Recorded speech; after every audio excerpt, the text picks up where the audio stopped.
Hello, we are here after the wonderful performance where Magda Myers played together with Voyager. The interactive system that George Lewis has created. And we are here to talk a little bit about the performance. And Magda, how did you felt playing together with Voyager this evening? It was quite, I have to think about it actually, because it was the first time I played with Voyager. Quite overwhelming in a way. I really enjoyed it. So many unexpected things that it did. So yeah, I'd love to do it again in a way. That's nice to hear. Yeah. So did it feel to you as though you were playing with George, with another person, or with no person at all? Yeah, I didn't feel like playing with George, really. No, I can't say that. We already played together.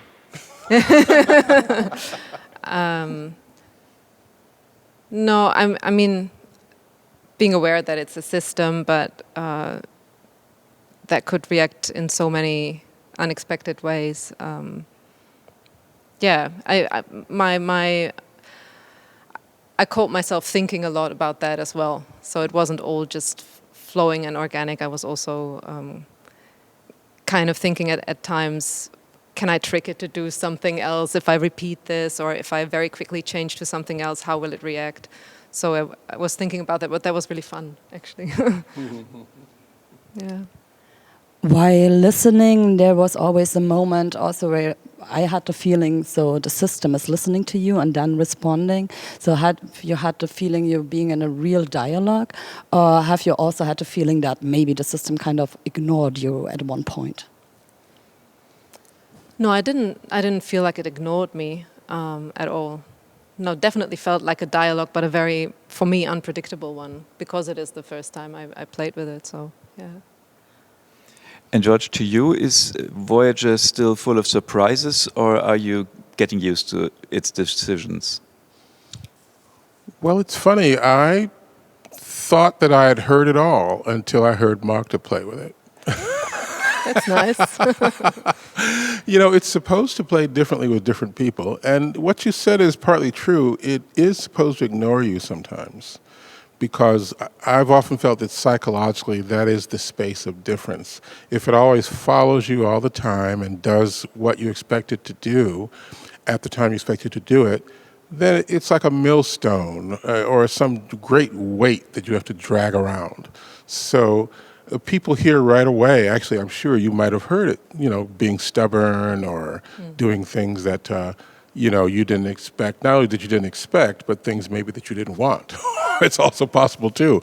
So it's all a part of it because it's meant to do these things. It's not meant to be, you know, part of dialogue is difference. So that's sort of embedded in the whole system. Now, in terms of what you said, I guess, yes, you know, I heard it. It can be quite aggressive, but it wasn't. And you know, a lot of your playing is very soft and supple, and you know, very rarely the kind of like key pounding stuff you hear a lot of people do, and so it didn't do those things. You know, it could have maybe a couple of times, but basically, I felt it kind of stayed in your place. I could say more, but maybe we should have more questions, I guess. I think you one time described Voyager as in Canadic and not prosthetic, so it makes independent decisions. And you also said, I think it's not like the extension of a human player, so it's a really kind of system that's kind of interacting and being in a dialogue. So it's not the extension of a human performer in a way to say so. Would you still agree on that? Yeah. Well, you know, in a way, yes. I mean, you know, the incarnative prosthetic thing that came from Doris Lessing's second space novel, The Syrian Experiments. And I was struck by a section in which it's about the Syrians and the Canopians, and I don't want to go into the whole thing, but basically the Canopians have ways of using their bodies that the Syrians don't understand. And the Syrians are all about making prostheses. You know, it's like what we do now, where you're going to get an artificial heart, an artificial limb. Whereas the Canopians, if they need a new body, they just kind of, get one, They pass through a zone and then they get reincarnated and that's it. So the thing is about that is that those are two different ways of looking at the world, which I think Doris Lessing was kind of talking about. I think for her, she kind of mapped it on East and West. But for me, thinking about, I do know people who have tried to model this on their own performance. But you see, a lot of performance is listening. Listening is a kind of improvisation. So the machine is supposed to be listening too. So when it hears different things, it should play differently. And so since Magda and I are very different kinds of players, it would be not very useful were it to come out with something that sounded like me or sounded like some other fixed thing whenever it heard something very different. It should try to reach out to the person or whatever it's playing with. So that's part of the reason why it wouldn't be good to sort of model it after yourself. In my view, I've never done that. And I have my way of doing things, and Voyager has its way of doing things. Are you still working on the system? Are you still readjusting it in some kind, or is it just a fixed thing? Well, the last really big adjustment was, I have to say, it was a couple of years ago, and for the Roscoe Mitchell concert here in Berlin at the CTM Festival.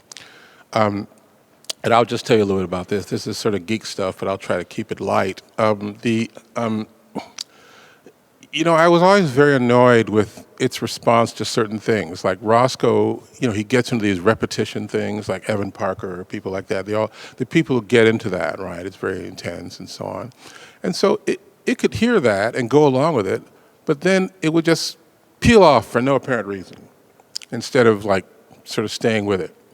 So, and my associate Damon Holsborn, Dr. Damon Holsborn, who I've worked with since he was an undergraduate student back in the day, he translated the entire Voyager program from its origins in the fourth computer language, which is it's a really pretty big program, to Max MSP, which people use today. And he translated absolutely everything, including the parts that didn't work and the parts that I thought didn't work.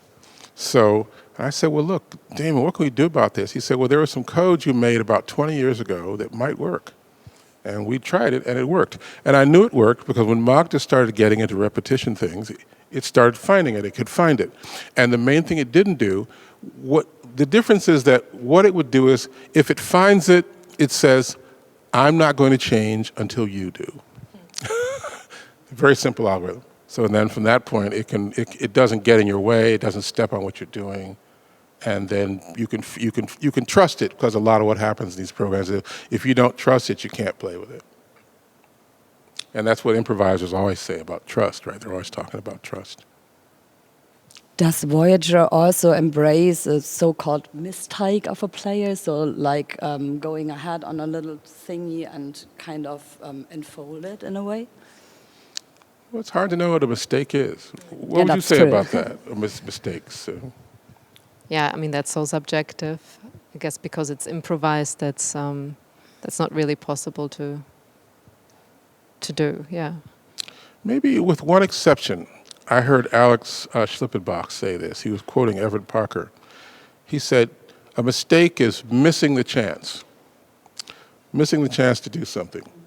You might be the thing to do is nothing, as he said, but you don't want to miss the chance. And if the opportunity goes by and you don't seize it, that's when a mistake happens in anything really, but certainly in this kind of music. But in terms of the wrong note or, Do you think tonight Voyager took the chances? Well, I'd say Magda did. I don't think Voyager knows anything about taking chances. But, I mean, I was interested in what you had, when you were trying to say get to know it. Well, you play with people. A lot of people we play, we don't get to know them. We meet them for the first time. This is fairly common in improvised music since the days of, since forever, but certainly since when Derek Bailey started doing company weeks and Evan Parker started doing what he was doing and other people started doing it. They were like, get a bunch of people together who didn't know each other and then try to make something of it. And that's what we were seeing today. It was more like, I mean, Voyager is going to have no memory of its performance with Magda, and the next time it plays, it's going to be like, 50 first dates or something. But I don't know how you felt about that whole idea of the encounter.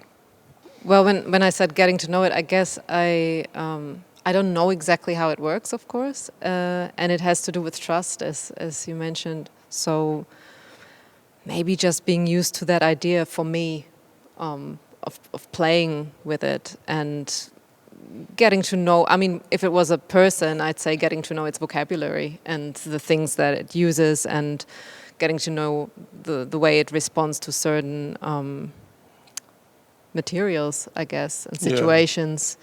And there must be things like that when you mention it reacts to repetition in a certain way. Or I think before we started you said if you don't do anything, it might take over, or it'll continue. So that's also a... You did that sometimes. Yes. You sort of stepped back and let it have its way for a moment, you know. Yeah. I mean, if it doesn't hear anything in 3 seconds, it says, oh, it's my turn. And then it goes off of whatever grid you had set up for it. It might do its own thing from that point. Would it also play endlessly if the other performer is not responding? Ooh, you really hit upon the real big bugaboo of the entire thing, which is, the one thing we haven't figured out, we talked about this backstage also, is that we are used as improvisers to being able to construct endings. We do it all the time, just like we're going to do with this conversation. At some point, we're all going to decide that, hey, okay, we did what we had to do, let's go. And people do that all the time in sound. They don't have to look at each other. They don't have to it just happens. They're negotiating with sound, through sound, and then at the end, they know.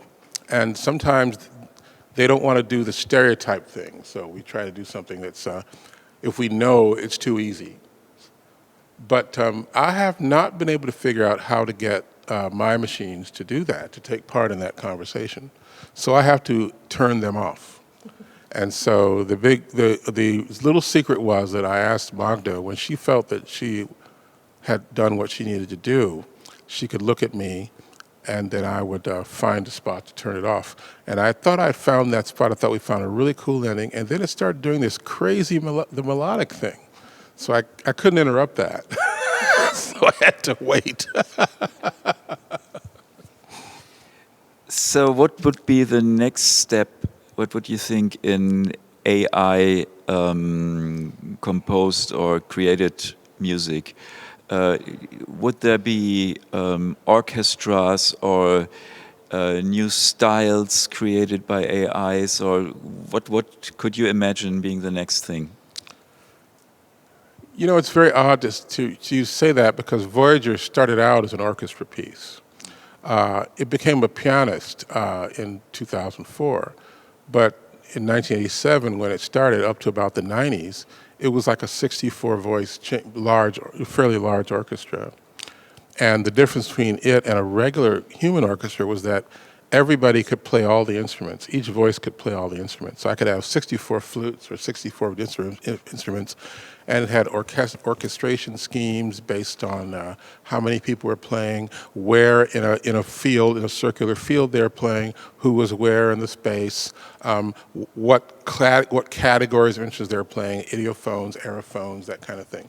So I'd like to get back to that rather than, it's not a next step, it's an old step that I sort of abandoned to do this with the piano. And part of the reason why I thought it was important was because doing it with pianos takes away the electronic versus acoustic dialectic. So it comes down to the stage where you can really do things that, what Magda did that was very interesting was that she had all of her, inside the piano, special techniques. And that sort of, for me, accentuated a real space of difference, so you could really tell the difference. Whereas if it was just two keyboard pianists, sometimes you wouldn't be able to tell whether it was her or Voyager that was doing it. So I felt that was a very excellent thing that you did, and somehow it seemed to hear what you were doing, even though technically it shouldn't have. So I have no idea. And so there's always a lot of mystery in these things, and you don't want to assume anything. Now, But going along a little bit further with what you said about what the next step is, it's funny. I've often thought that other improvising, I talked earlier today about the Mars rover. That's sort of my favorite improviser, telematic improviser. And I knew it was improvising because it took so long to get a signal back to Earth. So if you want to do anything, you have to build intelligence into it. So, but there are also malevolent uses of those things, like, for example, land drones that can also do this and can, kill people without human intervention and stuff like that, killer robots. And they often work on the same kinds of principles. So I think the next step in AI is going to be more about ethics.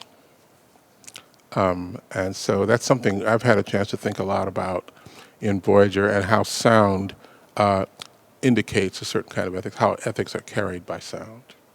And trust being one of them, for example. But there are others. Thanks, George. Thanks, Magda. Thank you very much. That was a wonderful Thank you both. performance. Thank you. Great talk. Thank you.